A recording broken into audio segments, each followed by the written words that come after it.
male family members are the powerful tribal heads that, okay, I am there, no problem, no police inspector, this official is my friend. 6 out of these were arrested on the murder of husband. Okay, arrested by whom? 7 inmates were arrested by the 71. Out of 100, this again, like when we are discussing the violence against women, all these things, when a male is going to arrest a woman, the time when a male grabs a woman from the hair, from the scarf, from the arm, the abuse, emotional, sexual starts from there. So you can see the 71 were arrested by the male police and 7 were arrested for drug and 9 were arrested on the police station, 87, so total 87 women arrested by the police staff, male police staff. Only 3 women were arrested by the female. Only 3 out of 100. And 10 were arrested by this customs and anti-narcotic and drug forces, which are the male and the female. They were so, uneducated, disempowered, women, that even they did not know when they asked which date you were arrested, 59. So almost 60 out of 100, they did not know when they were arrested. They were telling me, yes, they were arrested when there was 7 days before Hari Raya, like this kind of things, or when the harvest was going on in the days of harvest, so they do not even know the date of arrest. Okay, 75%, we got the 4 ethnic communities are in Pakistan. The Sindhis, they are the more, the rural people who live in the rural areas and Kampong, all these. So 75% of inmates, they are the more, ignorant to the date of arrest. And even the literate, 10.7% of the literate did not their date of arrest. I didn't see any 15 minutes, 5 minutes. Okay. Only the last one. Okay, so I'm trying to find it. So even the lengthy, within the 24 hours, you have to produce the accused to the before magistrate. But you can see they put, the 72 hours, 1 month, 2 weeks to 1 month. One woman under contempt charge was kept in police custody for more than 1 month. So this is again, a transgression of the law. 27, they signed the confession in the police custody.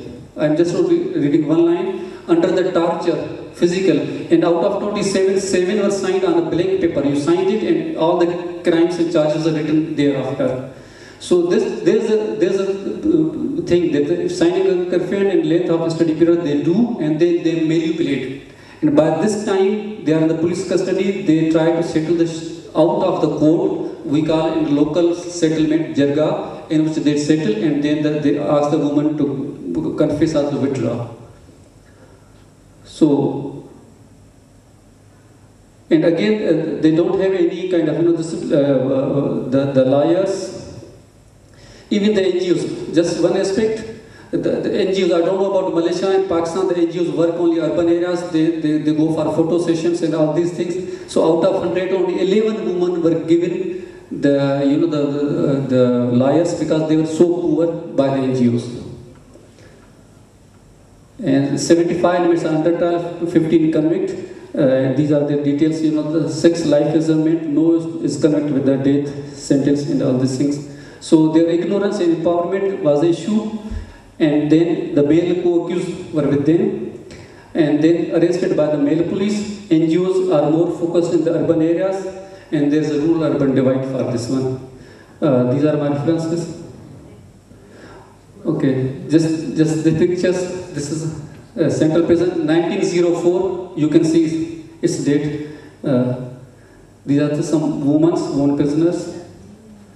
This is a place how they live in such conditions. This is the hospital. You can see all the beds like this, no facility, something, the cloth is there, nothing like this. This is a table of a medical doctor, good, and this is the ward. This is their living place, just placing their things here and all this. This is the paramedical staff. The children, you can see, just look into the eyes of this boy, all this, the torture, this helplessness and everything.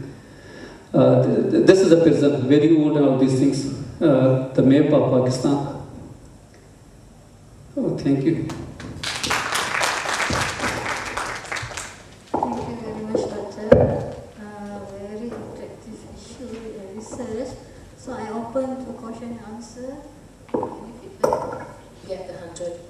business, Right. and also the methods, what method did you use to get the data.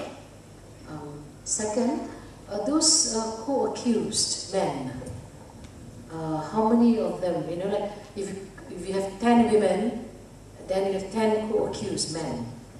How many percent of that men get away and not be punished, but only the women gets punished? Yes. Actually, yes, regarding your first question, so I did actually, there was a questionnaire, semi-structured questionnaire was developed, and it was all the number of women prisoners were actually taken from the Home Department, and each prison was visited. So all of the women who were present, respondents present on the day of this data collection, and they were also revisited. If anyone was not present, we revisited it until all the respondents, they were. So basically the questionnaire was conducted by the female data enumerators. The session was done, and this session was done not on in the presence of the superintendent, all this, so that they may not tell. It was done in a separate study. And then the other the methods, in-depth 20 in-depth interviews were done. They were done by myself. And then the focus group discussions were done. So these three, the method and the instruments were used. This male co-accused, actually these were those, all these 30, they were still under trial. Still under trial. They were not any, no one was convicted. These 30 were with the 75 under trial women prisoners. For those 30 convicted, 25 convicted women, there was no. Only the women were convicted. There was no arrest of the male partner, or this was the thing. It is my pleasure to present to you the output of my study entitled "An Exploration of the Psychosocial Health Status of the Women Artisanal Miners in Mindanao, Philippines." Investors believe that mining industry is the ace of Mindanao, that's in southern Philippines. Because of its economic benefits, women actively involved in daily routine of mining, that is direct exposure to sunlight, climbing steep rough mountains, tilling and extracting minerals from the rocky scale, and carrying sacks full of ores. A common statement from the women miners is, even if mining gives us insufficient income, it is better than nothing at all. With the mining indicated to be one of the major contributors in the country's economy, it is anticipated that artisanal mining would soon spread to the rural communities. There is a need, therefore, to study the experiences of the community women to better anticipate the emerging psychosocial health issues that artisanal mining poses on women. This study was based on Erik Erikson's psychosocial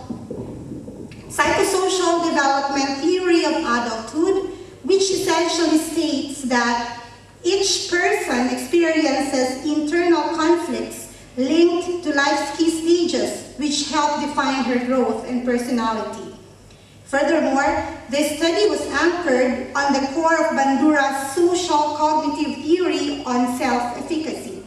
Self-efficacy is defined as people's beliefs on one's capabilities to produce designated levels of performance that exercises influence over events that affects one's lives. This study utilized a descriptive multiple case study design. This was conducted in Barangay Punta Linaw, Municipality of Banay-Banay, Province of Davao Oriental, that is in southern Philippines. 26 women artisanal miners were involved as identified from the barangay list and through the assistance of the barangay secretary. Primary data were obtained through the use of questionnaire that drew the social demographic profile of the respondents.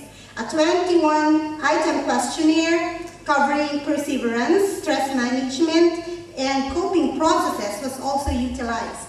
Other sources of data include key informant interviews, respondents' journal entries, observations and outputs during the structured learning exercises, transcripts from the focus group discussion and my log of observation during my community immersion. Pertinent documents were also utilized to gather additional facts about the study.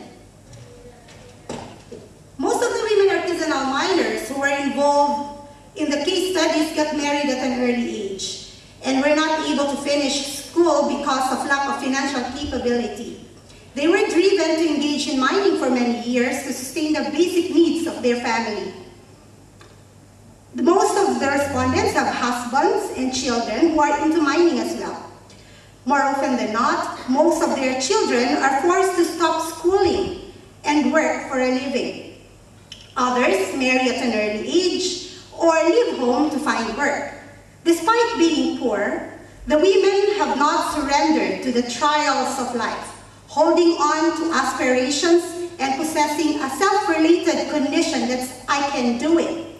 They can do attitude of the women allow them to overcome lack of opportunities by taking on mining as a chance to earn income and sustain the needs of the family. For the women, mining plays a great role in survival. The activity is described as a means of livelihood, family bonding activity, and source of hope to live life. Furthermore, it is also seen as a chance to establish good relationship with their colleagues, or that's what we call pakikipagkapwa in Filipino, to enjoy work despite discomfort and hard work. It is evident from the women's disclosures of multiple loads consumes their being. Their coping processes they employ have low impact on solving with family problems. This is manifested with a statement, "Our situation is very difficult, most especially when the entire family encounters problem at the same time. Because the women take responsibility and accountability over problems encountered by the whole family, they become very concerned when the family is in trouble." With this, Miranda supports that prioritizing the needs of the family show adherence to the traditional Filipino value of kagandahang loob. Among the 14 respondents, coping behavior is utilized on problematic circumstances referred to their husband's vices and bad behavior, such as drinking, cheating, physical abuse, and financial neglect. Related to their children, problems include living home, no contact while apart, early marriage, and inability to support their children. According to the key informant, mining is considered as a coping strategy despite its health risks and low compensation. This was attested by a barangay health worker who also happened to be neighbors of the miners. Marital cases brought to the barangays are also usually reconciled through forgiveness, mostly due to economic reasons. During the focus group discussion, the women artisanal miners mentioned that prayer is also used as their coping strategy. As read in their journal entries, the participants believe that the present situation is what they are destined for. Despite the fatalistic of their impoverished reality, the women artisanal miners might benefit from learning strategies to effectively address the different problems they encounter. They need to develop a sense of personal efficacy for them to approach threatening situations with assurance that they can exercise control over them. Given that the women are hopeful and optimistic to their future, following the formulation of self-efficacy that's by Bandura in 1992, which indicates that it would be worthwhile to engage the women to cognitive, affective, and decision-making levels when providing input that could allow them to gain insights on how to better manage their resources and improve their psychosocial health. In the focus group discussion on perseverance, the women artisanal miners said they can bear the heat of the sun, the hazards at work, the workload at home to preserve their family.